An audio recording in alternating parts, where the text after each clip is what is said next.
Jadi ketika dia tidak membenahi program pikirnya, sedekahnya percuma. Dan saya pernah ada orang yang dia ikut kelas, dia ngeluh bahwa maaf, disuruh sedekah tok, sampai habis uangnya. Akhirnya tetap aja ininya tetap bangkrut. Ternyata ketika ngisi kuis belajar, oh saya mikir gini ya mas ya, laku ya mikir gini gitu ya. Nah itu yang memang kita perlu.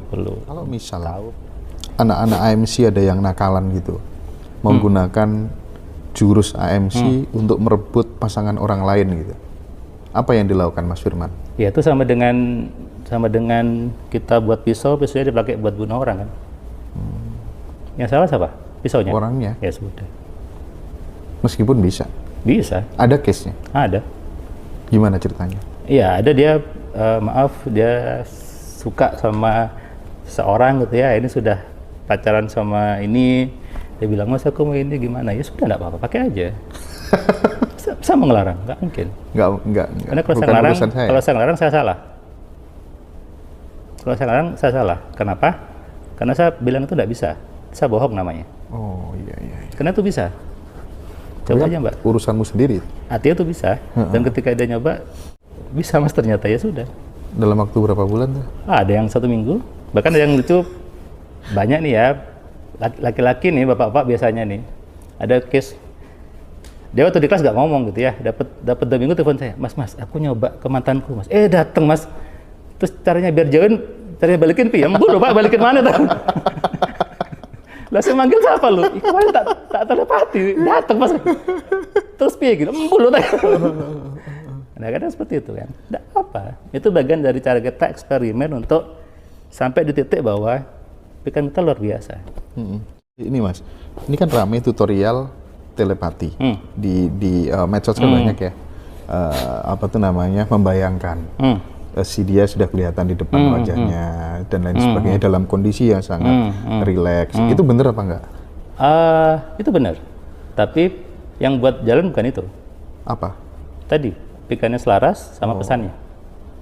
Pikirannya selaras, skripnya selaras, sama pesannya. Sama pesannya ya.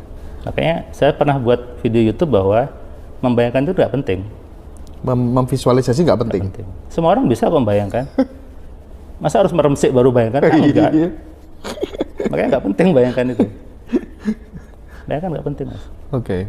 Semua orang bisa membayangkan. Di AMC itu durasinya berapa lama mas? Biasanya jam 9 sampai jam 4, jam 5 sih. Kenapa kok cuma dibatasi 15 orang, 12 orang?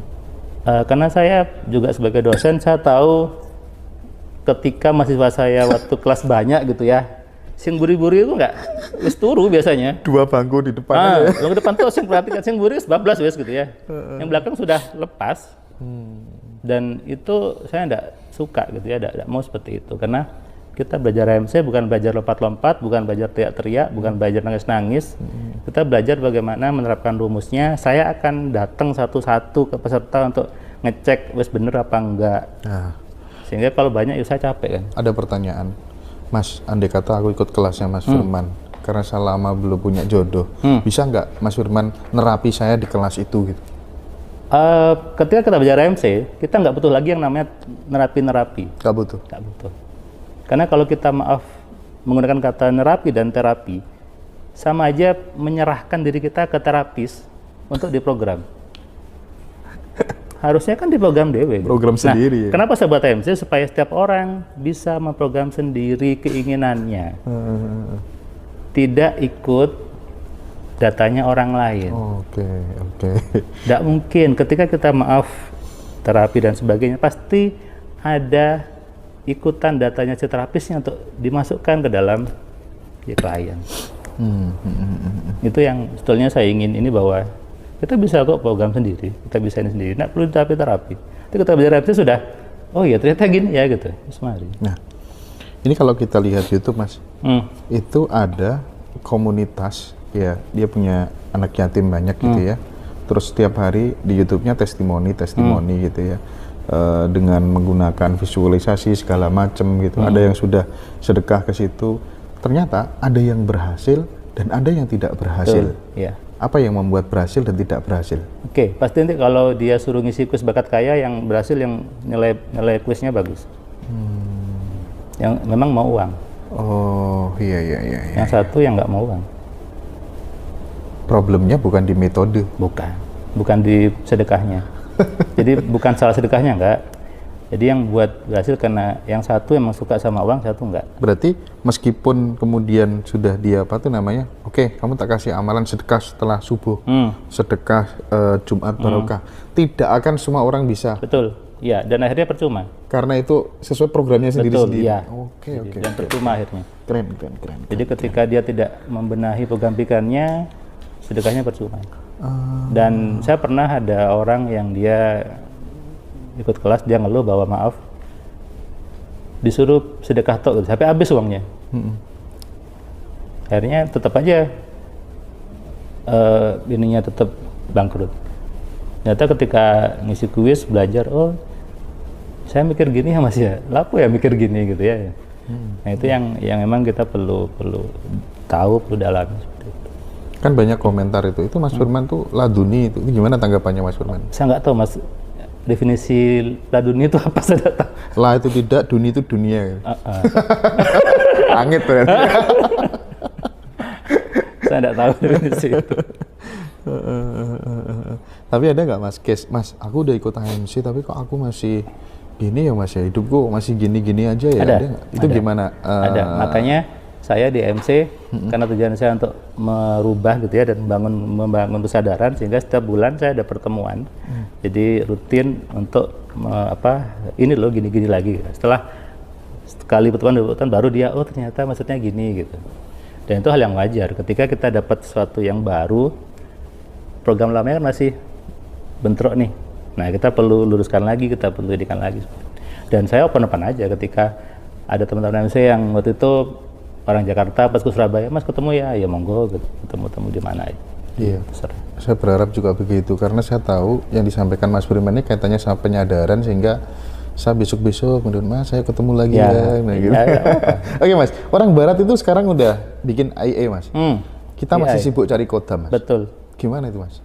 Ya itu tadi kan orang Barat sudah buat ada Google Voice, ada Siri, ada AI, kan ada Siri. Kita masih sibuk nyari ke atas gunung, sibuk nyari hodam, perewangan, nyari jimat. Kan sudah ada gap jauh sekali sebetulnya. Bahkan teman-teman dekatku itu ketika dia ada problem gitu, sik tak dolan omahe kayak ben digarap sik. Nah, gitu ya Mas ya? Itu betul. Aduh. Kenapa? Karena itu tadi kita dari kecil seolah sudah dilemahkan gitu. Ya efek dari dulu penjajah itu ya, jadi sudah dilemahkan dengan berbagai doktrin yang ya seperti itu. Padahal kan manusia punya power yang besar. Orang Barat tahu itu. Dan bukan orang Barat, teman-teman Muslim awalnya juga seperti itu. Nah, itu kalau di AMC ada kelas platinum. Oke. Nah, bisa nggak jadi ceritain tuh? Platinum itu 3 hari sebetulnya. Jadi kenapa saya buat kelas platinum? Karena ketika di satu hari saya ingin memasukkan dulu ini loh mikirnya itu seperti ini, cara pikan seperti ini bekerjanya. Nah, saya butuh 3 hari untuk yang mereka setelah menerapkan itu, oh ternyata ngefek ya gampang gitu ya. Kemudian pengen total membersihkan semuanya gitu. Ya itu saya butuh kelas 3 hari untuk lebih dalam ngobrolnya. Kemudian ada materi-materi yang saya tingkatkan lagi gitu ya. Jadi kalau yang di AMC sudah buat orang error, platinum lebih error lagi pokoknya. Error lagi? Iya jelas. Tapi ada loh yang testimoni bahkan kematian ayahnya aja ditulis itu bisa jadi kenyataan tuh gimana? Ya. Sampai segitunya? Artinya kan semua program di pikiran kita. Oh. Jadi itu makanya kenapa saya butuh kelas 3 hari untuk dan sendirian ya. Jadi supaya benar pemahamannya. Sendirian? Iya. Jadi kelas platinum itu sendirian. Sendiri dia? Rame-rame, ya. Oh. Makanya nggak bisa nih ketika misalnya tanya nih ya ke teman-teman platinum, tanya aja pasti mereka kan akan menjawab dengan pemahaman dia ya, nanti tidak akan gaduh. Oke. Ya itu bisa-bisa aja, karena ya Allah sudah ngasih kita hak, ngasih kita potensi yang luar biasa. Gitu. Nah kan saya bilang, saya kadang sering nangis gitu ya dengan apa yang sudah Allah kasih. Nah, katanya anaknya Mas Firman kecil udah dapat tanah itu gimana ceritanya? Oh ya, jadi itu sebetulnya saya dulu waktu saya ketika ngasih nama anak saya, itu saya sudah nyari nama yang artinya kaya gitu. Jadi saya sudah nyari itu sama istri, pokoknya cari yang namanya kaya, cantik, pinter, cerdas. Terus itu saya cari tuh nama-namanya. Oh, tak sambung-sambung no gitu ya, nemulah Talita Sahmi gini. Yang kedua juga sama, pokoknya artinya kaya, pinter, cerdas, cantik, tapi dengan kata yang berbeda dengan yang nama pertama. Dia anak saya kedua, dua-duanya artinya sama, jadi artinya pinter, kaya, cantik gitu ya, cerdas. Nah, saya selalu ke dia bahwa nanti kamu kaya ya sejak kecil gitu. Dan itu terjadi ketika anak saya yang pertama itu lahir, kemudian sudah mulai besar, main ke rumah mbahnya di Mojokerto gitu ya. Kemudian karena ayah mertua sudah meninggal, jadi tiba-tiba Om itu buka warisan dari mbah gitu ya, bahwa wasiat bahwa ayah tanahnya untuk si ayah ini untuk cucu pertamanya. Dan saya tidak kenal ayah karena sudah meninggal, saya tidak pernah ketemu ayah, dan saya sama mbah juga tidak pernah ketemu. Saya nangis waktu itu. Ketika anak saya itu punya anak saya kan, bukan buat istri kan. Itu saya nangis waktu itu, saya nangis dan ya artinya Allah luar biasa di situ. Nah Mas, bagi orang-orang yang skeptis melihat apa tuh namanya frame seperti ini, itu kan bahaya Mas Firman. Itu kan nanti memunculkan yang namanya greedy Mas Firman. Greedy itu apa Mas? Jadi dia kayak semacam serakah gitu ya, sudah punya ini, pengen punya ini lagi, pengen punya ini lagi, dan itu kan nggak ada habisnya. Itu gimana? Terus kenapa? Ya kan serakah itu katanya nggak bagus Mas. Kenapa kita tidak bisa menerima apa? Menerima keadaan yang sudah ada, tidak menjadi orang yang bersyukur, katanya begitu. Ketika kita punya sesuatu yang selalu terjadi, itu kan harusnya bersyukur. Di mana bilang nggak bersyukurnya gitu ya? Iya. Justru ketika menerima keadaan susah itulah bersyukur yang pura-pura sebetulnya. Di mana kan? Kan iya kan? Sekarang kita selalu dapat yang kita inginkan. Iya, Mas. Bersyukur. Apa sih? Nah, di mana salahnya? Iya, repot kalau orang skeptis itu. Ya, dikhawatirkan greedy gitu. Nah, saya juga bingung kata-kata greedy itu maksudnya apa. Jadi nggak ada habisnya, pengen ini. Tapi menarik juga loh. Kan sudah jelas ayatnya, mintalah padaku maka pasti aku berikan. Iya. Apa ada batasnya? Mintalah satu maka aku kasih satu, kan enggak? Iya. Apa? Justru saat itu terjadi, kita malah syukurnya makin tambah. Makin tawadhu sama Allah bahwa Oke. baik ya Allah itu gitu. Kan di situ. Iya. Nah, nitip pertanyaan buat Mas Firman, bagaimana cara mencintai uang yang benar? Tolong kasih contohnya. Saya pernah bilang kemarin ya, di hidup kemarin, ketika ada teman ngebol uang ya ikut aja ke situ. Kemudian saya bilang kan, coba masuk ke konter-konter yang sepi itu ya. Itu udah contoh konkret sebetulnya. Dan nggak semua orang berani. Coba, buktinya sepi kan? Di mall, di TP, yang konternya Hugo Boss yang baju gitu ya, jam-jam sepi kan? Yang rame apa? Yang diskon semua kan? Diskon. Iya, berarti kan yang mau kaya sedikit. Iya. Rata-rata pada mental miskin, poverty conscious semua ya Mas ya. Bahkan gini Mas, ngambil uang aja, kalau antara ATM dan mesin ATM-nya nggak sama nggak mau Mas. BRI ya ke BRI, iya. Kan itu. Mental ini urusan mental, dan itu. Iya, itu kan keberanian kita sebetulnya Mas. Itu butuh berani aja sebetulnya. Jadi saya pun juga menaikkan level keberanian itu. Iya. Itulah tadi pengen ini kurang ini, itu kan latihan kita menaikkan level keberanian. Orang-orang yang kaya itu juga punya takut Mas, sama. Hanya bedanya dia takut sama uang 1 triliun. Orang miskin takutnya uang sama 1 juta. Sama-sama takut. Tinggal gimana mereka bisa lolos dari ketakutan di level itu. Kalau misalnya ada yang memaknai begini gimana Mas Firman? Karena adanya rezeki itu digunakan untuk mencukupi kebutuhan gitu ya. Dan ketika kemudian kebutuhan kita kecil ya maka rezeki kita kecil. terus kemudian dia gali kebutuhan yang besar, itu gimana? Bisa nggak? Gali kebutuhan dulu yang besar, maka rezekinya akan besar. Keinginan. Jadi, makanya saya bilang, berani nggak bermimpi keinginan yang besar? Tadi pengen tanah gitu kan, pengen besar. Lah pengen aja lo nggak berani. Pengen masuk ke konter yang mahal, nggak berani. Bukan kebutuhan ya, tapi berani punya keinginan yang selalu naik tadi. Nah, Mas, tolong tanyain ke Mas Firman dong bagaimana caranya berdoa yang benar dan kasih contohnya gitu. Ya, berdoanya itu tadi harus selaras sama pikirannya. Artinya kita boleh berdoa apapun. Jadi ketika nanya contoh atau kalimat ya kita boleh apapun. Artinya misalnya saya mau tanah ya udah. Dan itu saya bilang tadi kita butuh step 1 sampai 5 tadi ya. Ya, skrip itu yang dan iya, belajar skripnya di kelas teman-teman ya.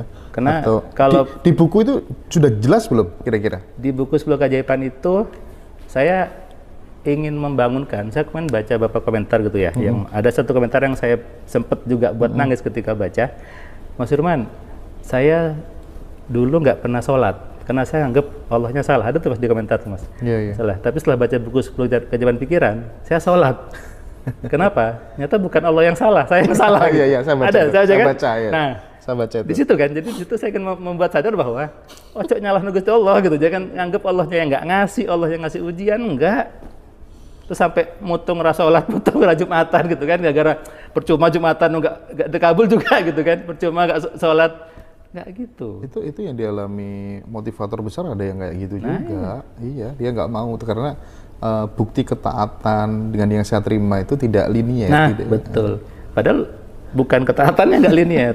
Program pikiran. Isi kepalanya nggak linear nah, gitu ya. Dia berubah, Mas, gara-gara habisin uang 30 juta pergi ke Ramstad School of Mind. Disitulah dia sekolah mindset milioner. Dan orang barat semua ternyata sudah paham itu. Ya, orang barat sudah paham. Makanya kenapa saya bilang orang barat dia buat handphone, buat smartphone. Itu yang saya lihat di situ. Dan menariknya ditanya, kamu punya Tuhan nggak? Punya. Tuhan bisa apa? Bisa segalanya. Bisa nggak Tuhanmu buat kamu cukup di rumah saja, kumpul orang-orang yang dicintai, tapi dapat penghasilan tak terhingga? Nah, itu mulai error otaknya. Iya, kenapa aku nggak doa seperti itu ya dari dulu ya? Iya. Kenapa harus lewat kerja dulu baru dapat uang ya Mas ya? Waduh. Itu saya kuliah sudah diajarin kayak gitu, nih nggak nangkep-nangkep ya. Itu kan dari program di kepala kita yang selama ini seperti itu yang dibentuk.